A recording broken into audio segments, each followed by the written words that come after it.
Sir Prajagalam సభ నిన్న అసలు ఏమంటారు? అది సక్సెస్ అయిందంటారా? లేకపోతే ఏంటి? ఇప్పటికే అధికార పార్టీకి సంబంధించిన నాయకులు అసలు ఆ శాల్వాల గురించి, లేకపోతే సన్మానాల గురించి, వీటి గురించే మాట్లాడుతున్నారు తప్ప, ఆయన ఏదైతే చెప్పారో అవినీతిలో పోటీ పడుతున్నారు. సాక్షాత్తు ప్రధానమంత్రి లాంటి వ్యక్తి అధికారంలో ఉన్నటువంటి మంత్రులు గాని, లేకపోతే ఆ నాయకులు గాని అవినీతి చేయడానికి, లేకపోతే అవినీతి అక్రమార్జన సంపాదించడానికి పోటీలు పడుతున్నారని చెప్తున్నారు. సో ఇది ప్రజలకు రీచ్ అయిపోతుందంటారా? లేకపోతే ఏంటి పరిస్థితి? చదువుకున్న వ్యక్తులు కానీ, రైతులు కానీ, శ్రామికులు కానీ, అనలిస్టులు కానీ, రాజకీయ విశ్లేషకులు, మేధావులు వీరందరూ గమనించాల్సింది సామాన్య ప్రజానికం, ఇటు బ్లూ కాలర్ అటు వైట్ కాలర్, ఈ రాష్ట్రాన్ని అన్నపూర్ణగా తీర్చిదిద్దిన రైతాంగం, వాళ్ళకి నాయకత్వం వహించి ఇన్నాళ్ళు సర్వైవ్ అయిన పొలిటీషియన్స్, వీళ్ళందరూ ఆలోచించుకోవాల్సింది ఏంటంటే, ఆంధ్ర రాష్ట్ర రాజకీయ ముఖ చిత్రాన్ని మనం పరిశీలిస్తే 2 సార్లు రాష్ట్ర విభజన జరిగింది. మద్రాస్ ప్రెసిడెన్సీ నుంచి జరిగింది, తెలంగాణ నుంచి జరిగింది. 2014 ముందు అన్న ఎన్టీఆర్ గారు తెలుగుదేశం పార్టీ పెట్టిన తర్వాత బీజేపీ పార్టీతో సయోధ్య కాంగ్రెస్కు వ్యతిరేక రాజకీయాలు నేపథ్యంలో జతకట్టిన తర్వాత చంద్రబాబు నాయుడు గారి రాజకీయ చాతుర్యం వల్ల కానివ్వండి, అప్పటి దృష్ట్యా అవసరాల దృష్ట్యా బీజేపీ పార్టీకి అండదండలు అందించిన మాట వాస్తవం. 2014 రాష్ట్రం విడిపోయిన తర్వాత 3 పార్టీల కలయికతో సంయుక్త భాగస్వామ్యంలో అక్కడ ఇక్కడ ఎన్డీఏ ప్రభుత్వాన్ని ఏర్పాటు చేసిన తర్వాత 3 నుంచి 4 సంవత్సరాల పాటు కొంత రాజకీయంగా, ఆర్థికంగా, పరిపాలనా దక్షతతో చంద్రబాబు గారి నాయకత్వంలో, కేంద్ర ప్రభుత్వం మోడీ గారి అండదండలతో అభివృద్ధి జరిగిన మాట ఎంత మేరకు జరిగిందనేది అది చర్చనీయాంశం, కానీ జరిగిన మాట వాస్తవం. దానికి వారు సహకారం అందించిన మాట వాస్తవం, చంద్రబాబు గారు పరిపాలనా దక్షతతో పుచ్చుకున్న మాట వాస్తవం. ఇవన్నీ ప్రజానికాన్ని బాగు చేయడానికి, దగాబడ్డ ఆంధ్ర రాష్ట్రాన్ని బెయిలౌట్ చేయడానికి వేసిన మాట, కృషి చేసిన మాట వాస్తవం.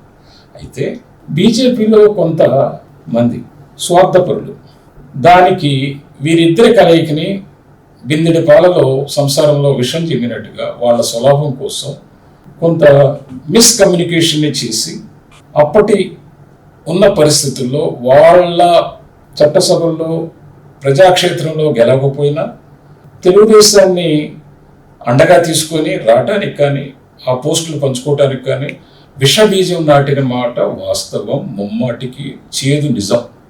ఎవరు ఒప్పుకోకపోయినా ఒప్పుకున్నా ఇది వాస్తవ పరిస్థితి. ఏదేమైనా ఆ అరమరికలు పెరిగి ఒకరినొకరు దూరం అయిన మాట నిజం. మధ్యలో వైసీపీ రాక్షస పాలనని వాళ్ళు అందిపుచ్చుకొని దాన్ని ఒక ఫాల్స్ అండ్ ఫౌల్ ఒక పరిస్థితిని క్రియేట్ చేసి, బీజేపీ మాతో ఉంది అనేది ఇండైరెక్ట్గా ఒక మెసేజ్ పంపించి ఆంధ్ర రాష్ట్ర ప్రజల్ని కన్ఫ్యూజ్ చేసి వీరి అరాచక పాలనని సాగించిన మాట వాస్తవం. అది చేదు అనుభవం.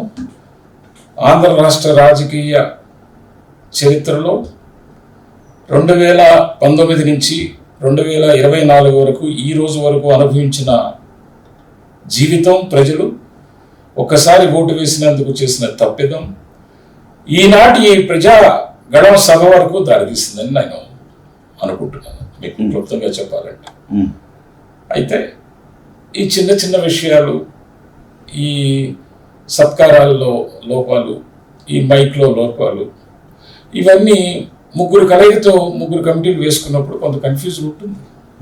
అది భవిష్యత్తులో సరి చేసుకుంటారు. దాన్ని నువ్వు సాకుగా తీసుకొని, నువ్వు దాన్ని ఒక బూచిగా చూపించి, నీ స్టాండర్డ్ ఏంటి, నీ విమర్శ ఏంటి, అసలు నువ్వు ఏ అంశాన్ని పట్టుకొని విమర్శిస్తున్నావు? వైసీపీ పార్టీ వాళ్ళకి నేను సూటిగా ప్రశ్నిస్తున్నాను.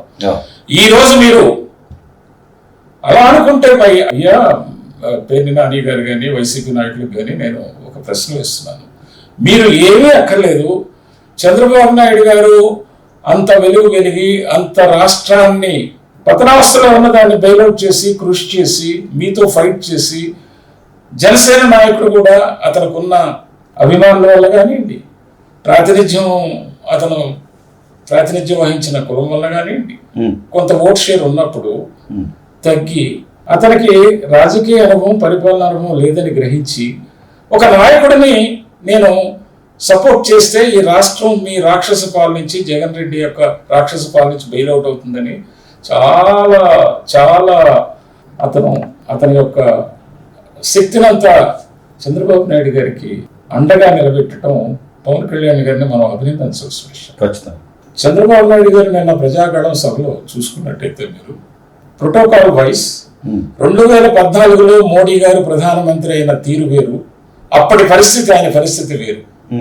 ఈ రోజు 2024 వచ్చేపాటికి ప్రధానమంత్రి గారు 10 సంవత్సరాల అనుభవంలో ఆయన దేశ విదేశాల్లో అంతర్జాతీయంగా రాజకీయాన్ని కానీ పరిపాలన కానీ నడిపించిన తీరు అనుభవం దృష్ట్యా ప్రోటోకాల్ వైజ్ మోడీ గారిని ఎవరైతే 2014 ముందు ఇద్దరు సమకాలికులో, ఇప్పుడు చంద్రబాబు గారు తన స్థాయిని తగ్గించుకోవాల్సిన అవసరం లేకపోయినా ఈ రాష్ట్ర పరిస్థితుల దృష్ట్యా, ఈ ప్రజల అవసరాల దృష్ట్యా రాబోయే 24-29 5 సంవత్సరాలు సహాయ సహకారాలు కావాల్సిన గుర్తించిన నేపథ్యంలో తను మోడీ గారు చేసిన మంచి పనుల్ని ఏకరవ పెట్టి ఎవరు ఏమనుకున్నా సరే ఈ దేశానికి రాబోయే రోజుల్లో మోడీ నాయకత్వం కావాలి, ఈ రాష్ట్రాన్ని ఈ రాక్షస పాలన నుంచి బెయిల్అవుట్ చేయాలని అంటే నాలాంటి వాళ్ళు కూడా మోడీ సహకారాలు, భారతీయ జనతా పార్టీ సహాయ సహకారాలు కావాలని తను ఒక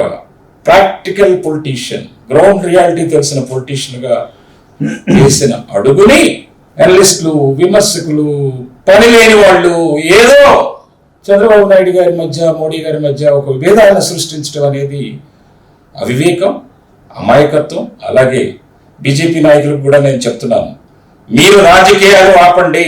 ఇన్నాళ్ళు 2019, 18, 19 మధ్యలో చేసి మీరు సయోధ్యని చెడగొట్టిన వ్యక్తులందరూ మీరు డయాస్ మీద కూర్చున్నారు.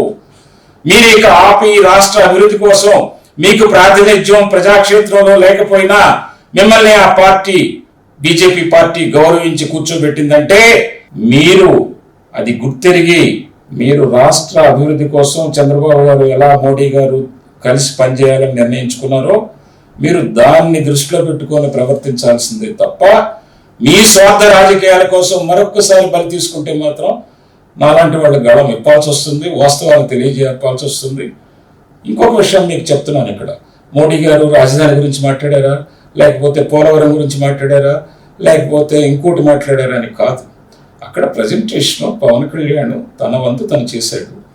అనుభవశీలిగా రాష్ట్ర వ్యవహారాలను నడిపిన సారథిగా, ఒక ఎక్కువ కాలం రాజకీయ అనుభవం గల వ్యక్తిగా తాను ప్రధానమంత్రి స్థానంలో కూర్చోడానికి అవకాశాలు వచ్చినప్పటికీ దేశ పరిరక్షణ కోసం, రాష్ట్ర పరిరక్షణ కోసం నడుం కట్టి సాక్రిఫైస్ చేసిన వ్యక్తిగా ఒక ప్రధానమంత్రికి ప్రజెంటేషన్ చేశారు. ఈ రాక్షస పాలన ఎందుకు పారదోలలో ఎందుకు అవసరం ఉందో, ఎందుకు మీరు సహాయ సహకారాలు అందించాలని దాన్ని దృష్టిలో పెట్టుకొని దేశ రక్షణ కోసం, అంతర్జాతీయ ఖ్యాతి కోసం, జీరో పావర్టీ సాధించడం కోసం ఆంధ్ర రాష్ట్ర పరిరక్షణ ఉంటేనే దేశ పరిరక్షణ ఉంటుందని మోడీ గారు తేటతెల్లంగా చెప్పారు.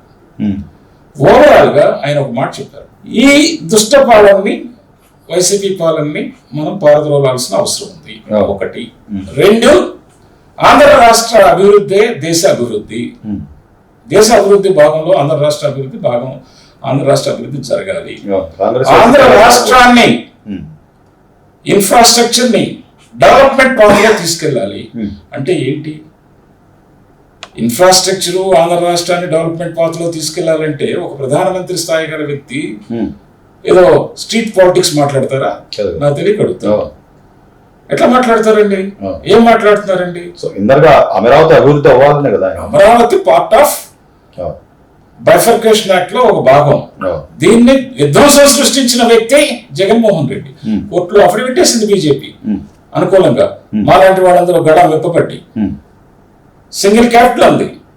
ఎవరు ఏమన్నా బీజేపీలో కొంతమంది నాయకులు దాన్ని తిరగబెట్టి మరగబెట్టి తిరకాసు చేయాలని చేసిన అల్టిమేట్ గా పరిపాలన అనుభవం ఉన్న అమిత్ షా గారు కానీ, మోడీ గారు కానీ, కేంద్ర కేబినెట్ కానీ చేసింది. అలాగే పోలవరం మీద చంద్రబాబు నాయుడు గారి మీద ఎన్ని విమర్శలు చేసినా, ఎన్ని అవాకులు చవాకులు పోయినా పార్లమెంటు సాక్షిగా చంద్రబాబు నాయుడు గారిది కరప్షన్ లేదని చెప్పారు.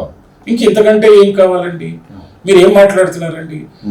ఆంధ్ర రాష్ట్ర అభివృద్ధిలో క్యాపిటల్ ఏర్పరిచిన తర్వాత ఖర్చు పెట్టింది చంద్రబాబు నాయుడు గారు బీజేపీ సంయుక్త భాగస్వామ్యంలో చేసింది ఎంత, ఆ తర్వాత మీరు వచ్చిన తర్వాత చేసింది ఎంత, అలాగే పోలవరంకి ఎంత, ఇంకా మిగిలిన ఉద్యోగ కల్పనకి ఎంత, ఇన్ఫ్రాస్ట్రక్చర్కి ఎంత, పరిశ్రమల గ్రోత్ ఎంత, జీడిపిలో మీరు అప్పుల భాగం తగ్గించి జీడిపిని పెంచి సంపదను సృష్టించి మీరు పంచింది ఎంత, ఇవన్నీ మీరు వైట్ పేపర్ ఇవ్వండి అయ్యా మీరు వైసీపీ నాయకులారా, అప్పుడు మాట్లాడండి.